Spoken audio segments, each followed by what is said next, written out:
Live from the United Nations headquarters in New York. So, Scott, what else did Margot have to say on this?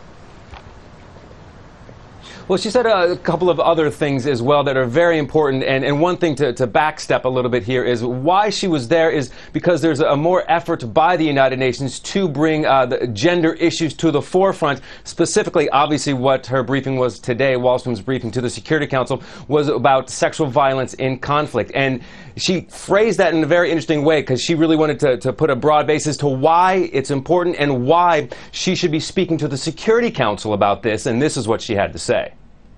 Though it may not be obvious what gender has to do with arms embargoes or no-fly zones, we must remember women.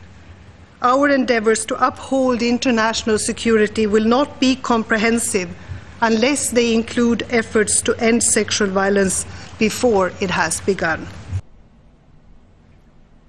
And obviously, as you had mentioned, that she was really focused on the fact that two Security Council resolutions on Libya did not mention anything about sexual violence during conflict, and that was where the crux of her criticism for the Security Council came from.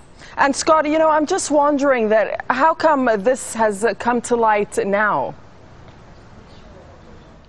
Well, there are a couple of reasons. There was a Security Council resolution a couple of months ago that put more of a focus on this specific situation of violence, sexual violence in conflict. That is part of it. Also, the beginning of this year, 2011, there was a United Nations agency created, UN Women, that really elevated gender issues in this organization, the United Nations. So you have both of those, and underlined in this briefing today and in previous mentions in the Security Council about gender issues is that there needs to be a constant monitoring of it. It can't be just said, okay, we want to focus on this more and then just let it sit. So this is part of that process, having Wallstrom come and give an occasional briefing to the Security Council. This meeting was already planned, but obviously very timely because of these resolutions about Libya over the last couple of weeks. All right, Scott, appreciate it. Thank you.